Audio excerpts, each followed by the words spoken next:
Think you know Henry VIII? The infamous king with 6 wives, the one who founded the Church of England.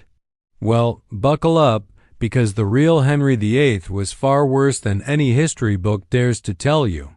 A man so grotesquely obese that he needed mechanical devices just to move around. A king whose rotting leg wounds smelled so horrific that his own servants would literally run away gagging. And a ruler whose body was falling apart so dramatically that his coffin exploded from the gases of his decomposing corpse.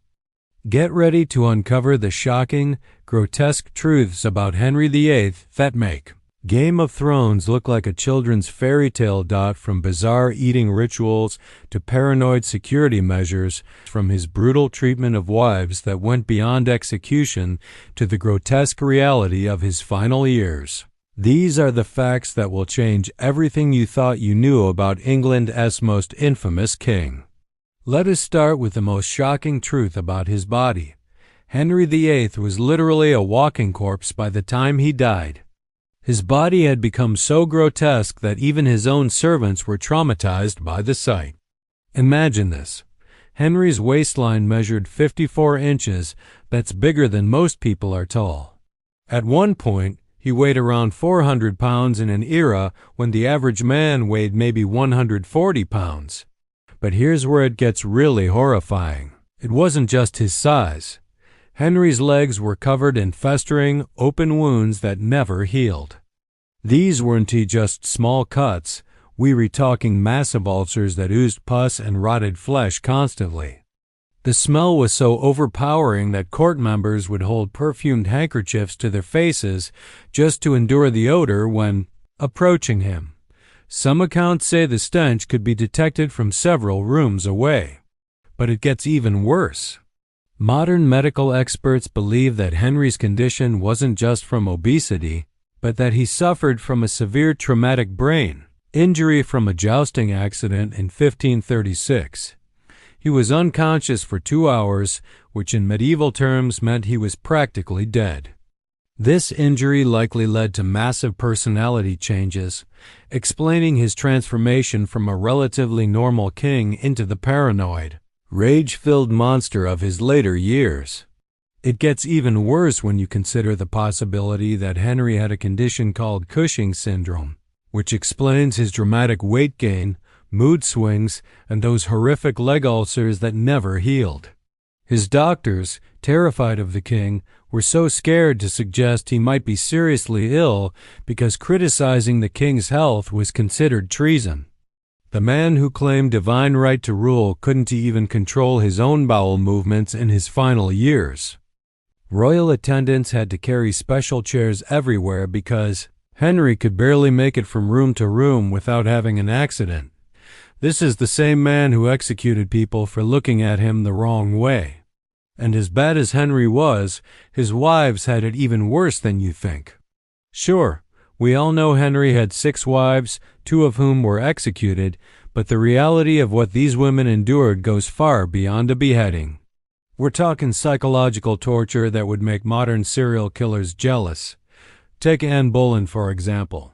Before her execution, Henry didn't just decide to kill her. He orchestrated an elaborate frame-up that involved forcing her musician to confess under torture to an affair. But here's the sick part. Henry made Anne watch as 5 men, including her own brother, were executed for allegedly sleeping with her.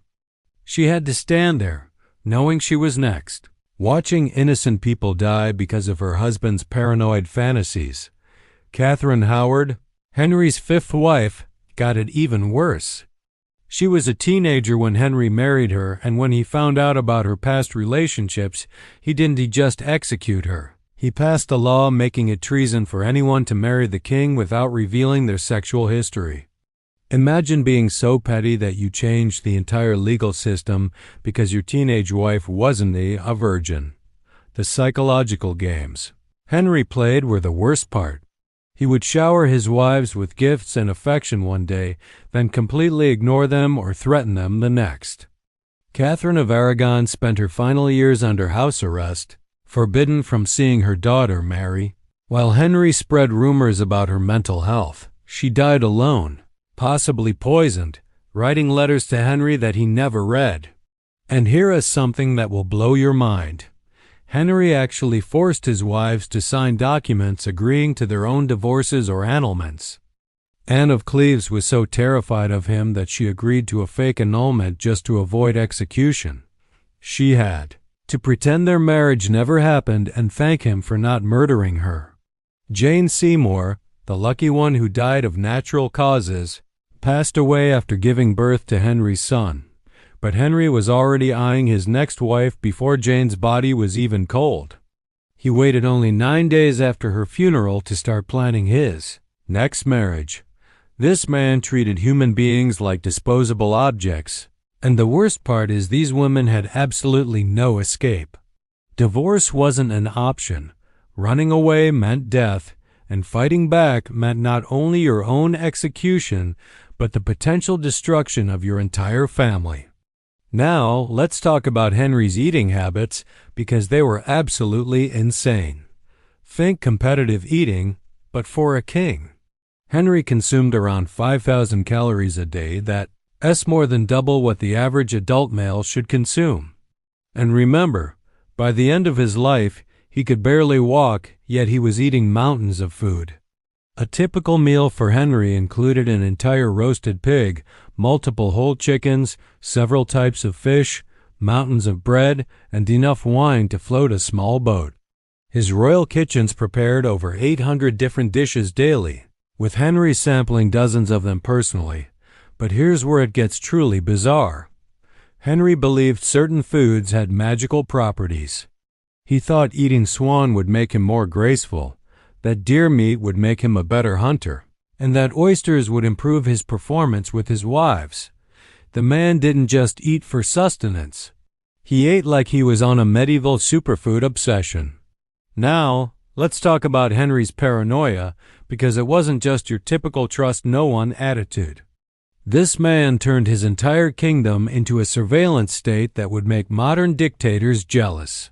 By his final years, Henry was so convinced that everyone was plotting against him that he transformed royal life into a living nightmare for everyone around him. Let's start with his sleeping arrangements. Henry slept with loaded crossbows next to his bed and kept multiple daggers under his pillow. But that wasn't enough. He also had armed guards stationed inside his bedroom, watching him sleep all night. Imagine being so terrified of assassination that you couldn't even close your eyes without witnesses standing over you. The palace itself became a fortress of paranoia, with Henry ordering the construction of secret passages throughout every building he lived in. Not for romance, not for convenience, but in case assassins came for him. He had peepholes installed in walls so he could spy on his own courtiers. There were listening devices hidden in meeting rooms to eavesdrop on private conversations. But here is where it gets truly insane. Henry created an entire network of spies whose job was to spy on his other spies. He had informants watching his informants, creating this twisted web of surveillance where nobody knew who they could trust. Court life became a psychological horror show where saying the wrong thing to the wrong person could literally get you executed. Henry's food paranoia reached ridiculous levels. Not only did he have multiple food tasters, but he required his meals to be prepared in completely sealed kitchens with guards watching every step of the cooking process. The salt, the spices, even the water had to be tested by different people. He was so convinced someone would poison him that eating a simple meal became a military operation. His food paranoia was so extreme, it even spread to his children. Henry suspected Princess Mary and Princess Elizabeth, his own daughters, of plotting against him. He had spies watching his own children, believing they were planning to overthrow him. And that's not all. Henry's paranoia wasn't just about royal threats. It even extended to everyday life. Henry ordered random executions based on his delusional fantasies. He would execute people for crimes they hadn't even committed yet. He'd have someone killed because he dreamed they betrayed him or because someone else suggested they might be disloyal in the future. The Tower of London was constantly filled with people whose only crime was existing near Henry during one of his paranoid moods. The truly terrifying part is that Henry's paranoia was so contagious that it infected his entire court. Nobles began spying on each other.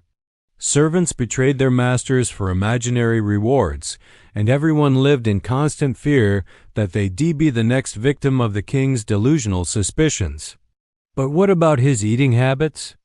If you think competitive eating is crazy today, wait until you hear about Henry VIII's daily food consumption. This man didn't just eat like a king. He ate like he was trying to single-handedly cause a famine. Henry consumed roughly 5,000 calories per day, more than double what an active adult male should eat. And remember, by the end of his life, he could barely walk, yet he was eating mountains of food. A typical meal for Henry included an entire roasted pig, multiple whole chickens, several types of fish, mountains of bread, and enough wine to float a small boat. His kitchen staff prepared over 800 different dishes every single day just for his household, and Henry personally sampled dozens of them. But here's where it gets truly bizarre. Henry believed certain foods had magical properties. He thought eating swan would make him more graceful. He believed consuming large amounts of deer would make him a better hunter. And oysters, he thought, would enhance his performance with his wives.